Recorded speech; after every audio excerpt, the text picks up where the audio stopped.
Today we're going to learn about critical numbers.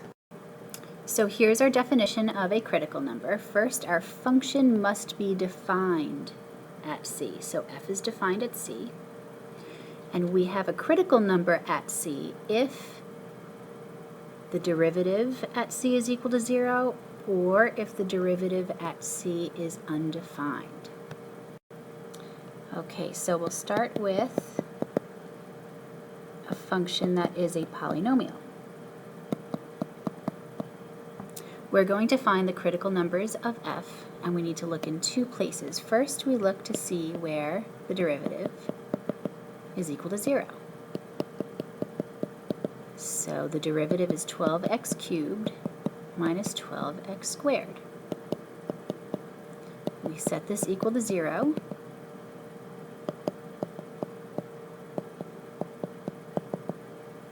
And we get that x is equal to 0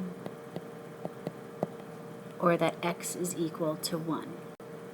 Now we also need to look at where f of x or f prime of x is undefined, but since this function is a polynomial, f prime of x is never undefined. Therefore, critical numbers of f are just x equals 0 and 1. Let's take a look at another example. Let's have f of x equal x squared plus 7 over x plus 3. So in order to find the critical numbers, we first find the derivative.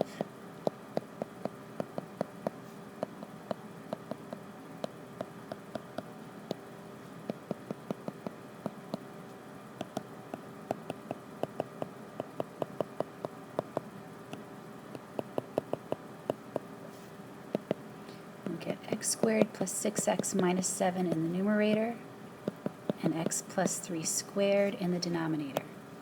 So to find the critical numbers, first we see where the derivative is equal to 0. That will happen when the numerator is equal to 0.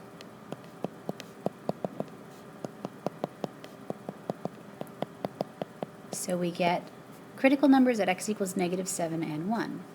Then we also look for where our derivative is undefined. And that happens when x is equal to negative 3. But take a look at our original function and notice that negative 3 is not in the domain of f of x. Since negative 3 is not in the domain of f of x, negative 3 is not a critical number. So the derivative is undefined at x equals negative 3, but x equals negative 3 is not a critical number. So we will say the critical numbers